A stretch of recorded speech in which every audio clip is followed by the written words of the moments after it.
his kids to go to college. He takes his wife out to dinner, and that she wanted those things, and she felt sad that she didn't have them, so he just punched her in the face. Like, he didn't even talk about it. He was just like, boom. So Richard took her to the hospital. Ariet told the authorities what happened, so they arrested Maggie. Like, she was like, my husband punched me in the face. And he moved out of Ariet's house at that point, and then Ariet got a protective order against Maggie. So this all happened, like, very quickly. So after the arrest and the order, Maggie got worried that these things would cause him to lose his medical practicing license. Like, it dawned on him. He was like, oh, crap, I could lose my ability to practice here, and that's my job, and I make a ton of money doing it. So he told Ariet that he wanted to make it work, and he tried to convince Richard and Ariet to retract their statements and say that she fell down the stairs. So they did. They retracted their statements. But it was too late. A plea offer was made for 1 year of jail time instead of whatever was going to happen. And Maggie was like, no, like, I'm not going to serve any time.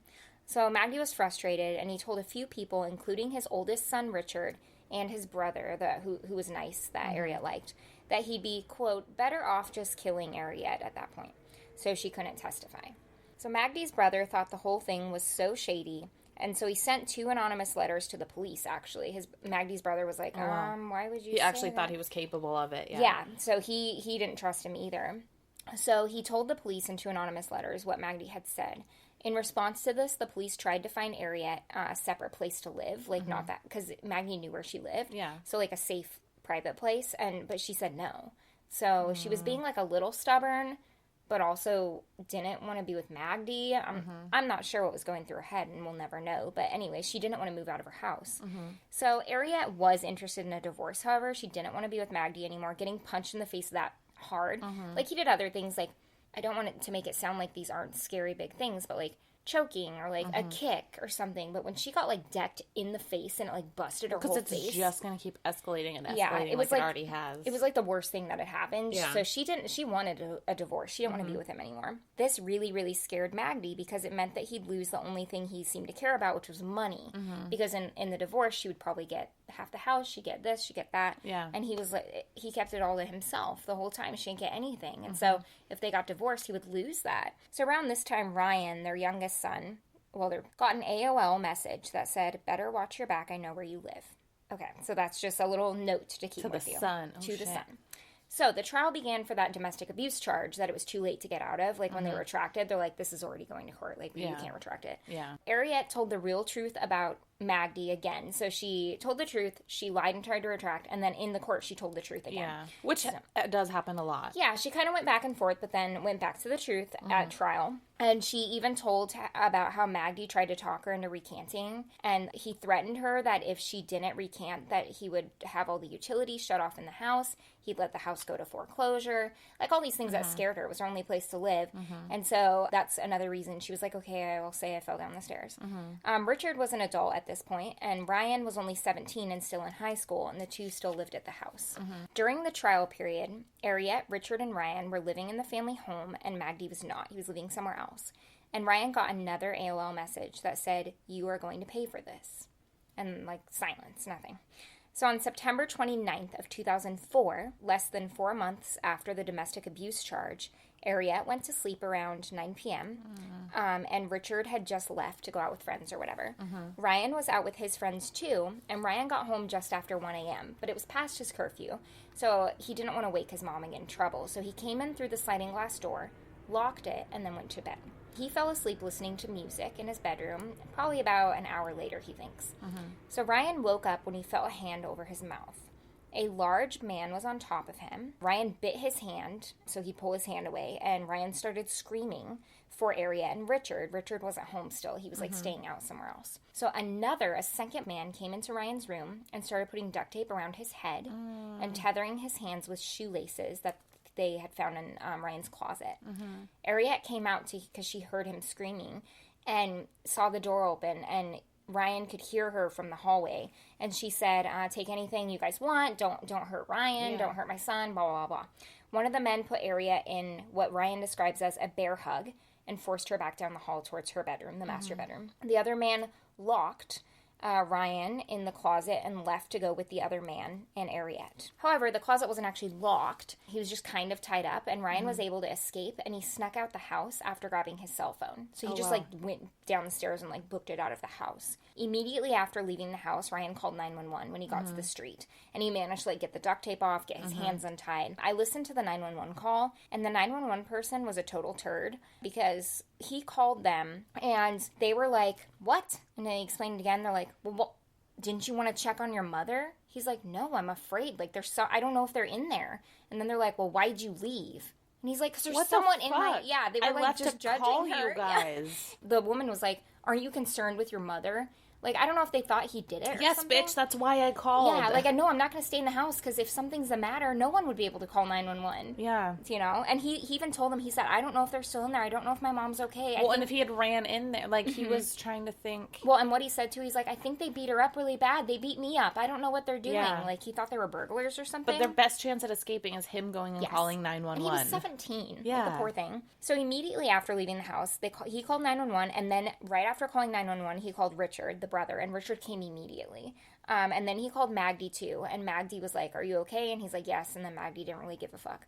So the officers got to the house really quickly, but the two intruders were nowhere to be found. By the time Richard got there, the house was already gated off with caution tape, and the officers weren't telling Ryan or Richard anything, so they didn't know. They hadn't seen their mother, though. Everyone was like, no, don't go in there. So there was no forced entry from what anyone could find.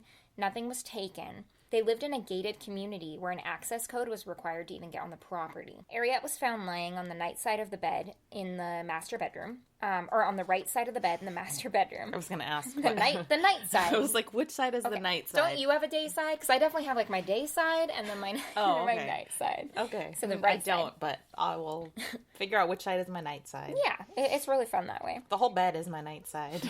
She was on the right side of the bed in the master bedroom. She was beaten and she had many cuts and slashes to her face and neck. Oh. The cuts and slashes to her face were written down as lethal, so they must have been quite terrible. One cut was so severe that she was almost decapitated, it said, which... Right after this happened, Ryan got another AOL message, and it said, "Did you like your gift, lol?"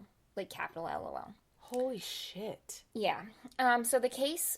So they never figured out who those... they figured out who did it. They never figured out who sent the AOL messages, because a few people were in on this, which I'll get to in a second. But I just find that so creepy, because they're not quite sure who sent that. And, was it his dad? Because his dad's behind this, which I'm getting to right now. Yeah, but we all know. Yeah, we all know that. But, did the dad send that? Or how did the hitman get his number? I don't know. It's very creepy. But that's not a normal... No. Hitman don't thing, usually, be like, he. So, the case went absolutely nowhere for 6 years. Seems a bit long. Wow. Until finally, Detective James Wilson got on the case. And he sent the shoelaces that had been tied around Ryan's hands for DNA analysis. They had never got sent for DNA analysis before. So they got a hit to a man named Anthony Bridget. He was a gang member who was in prison currently, serving for manslaughter of someone else. So Bridget matched Ryan's description to a T, and Bridget wasn't in custody at the time of the assaults and the murder. The theory developed that Magny had paid Bridget and a second unknown man to kill Ariet. So the police found two cops. So the two people who came as hitmans were African American, and they knew one was a gang member, so they suspected the other was a gang member as well. So they found two cops of African American ethnicity to go undercover and act as gang members to pose as them, so they could approach Magdy and try to get more info out of him and be like, you did this. Got anyone else you want us to kill? Yeah, stuff like that. Okay, so on January 3rd, 2013, 8 years after Ariet's murder and Ryan's assault, police officers Jerry Carter and Victor Thrash went undercover as gang members. Wait, there is no cooler cop name than Victor Thrash. Victor Thrash of the whatever PD. Jesus. Isn't that a great name? Yeah, that's the greatest name. I'm going to change my name to Victor Thrash. Victor Thrash.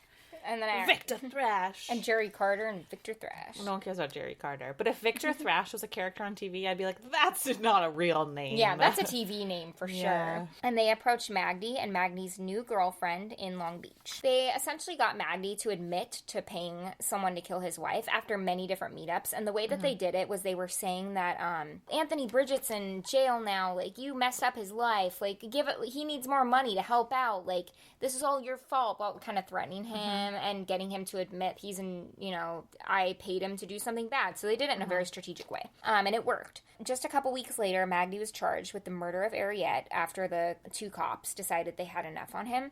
So finally, in May of 2014, so 9 years after Ariet's murder and Ryan's assault, a jury found Ariet Girgis guilty of conspiracy to commit murder, murder for financial gain, and murder to prevent a testimony, which all equated to life in prison without the possibility of parole. Good. Other than at trial, Richard and Ryan have not spoken to their father Magdy since they called him the night of the murder in 2004. So they didn't even speak to him, after that night. They knew. They had to have known. So that's the murder of Ariet Girgis, and it's so sad. And I feel like oftentimes you don't hear of, hitmen or, murder for hire for, preventing... Well, sometimes, but for, preventing testimony of your wife in a domestic abuse case, duh, that's gonna be you. Who else would it be? Yeah. So... That's horrifying. I know. And the fact that they, the fact he sent someone and allowed them to, assault his son, I don't know if that's worse or not. I'm not sure what I think about that, but it almost seems like Ryan was weirdly a big target, too. Why? And they were, sending him someone was sending him creepy messages. But, so it was almost like, fuck you, Ryan, for doing this. We're gonna kill someone you love. It doesn't even seem like she was the target. It almost seems like he was. It's just crazy. Yeah.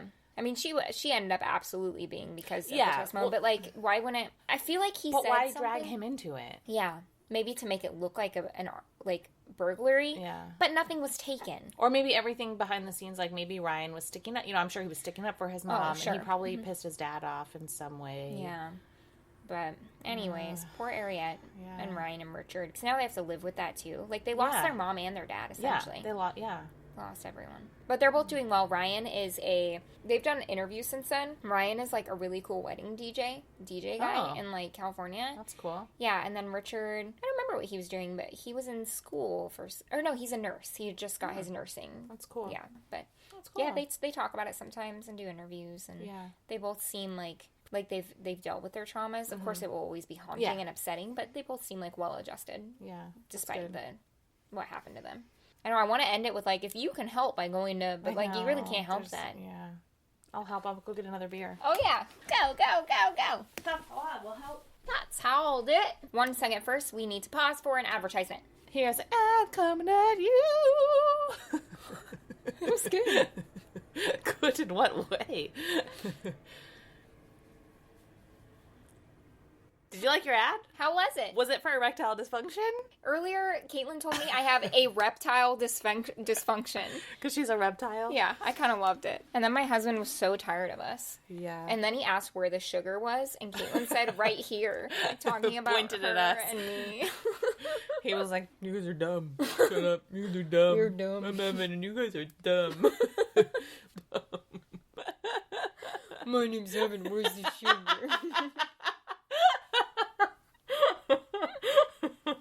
Evan's gonna hate us even more because I know that the second we walk out from recording, we're gonna go, my name is Evan, you guys are dumb. I eat sun chips and guacamole. She looks like the SpongeBob from the meme. He's bent over with his arms on his spongy waist. Okay, question for all of you, because I feel like Sarah... Okay, I'll have to explain this. Okay, you know how, everyone put your hands on your waist, right? Okay, but I don't do it in the way you're all doing it. Turn your hands the opposite way. The top of your hands are on your waist. And your your fingers are pointed behind you, you could wave at someone. So exactly how you do I'm a chicken, I'm a duck, but put that on your waist. Yeah, that's how I put my... all the time, that's how I naturally put my hands on my waist. SpongeBob. And people make fun of it. I don't think it's that weird. But that's even what I did. That's why I looked like SpongeBob, because this is how I put my hands on my waist. I don't think it's weird. That's why I look like SpongeBob. It's more comfortable. First of all, not only is it more comfortable, I'm going to start doing this. You can high-five someone, but you can't high-five someone. It looks like you're holding someone's head. It might be. Just try it. Try it out and let us know when people call you weird. Okay. I'm just going to ignore you and talk about my beer. Oh, my beer is for real family, real ingredients. And it's the Breakers West Coast IPA. West Coast style IPA with Citra, Simcoe, and Centennial hops. Ooh, 7.6 ABV. Yeah. A little heavier for a little IPA there. 2 cans today. Mm-hmm. Yum, yum, yum. Save some for you. Duff man. Yeah. Well, I'm driving. Oh, yeah. Oh, I hate how that smells. Do you like how it smells? It kind of smells like pea soaked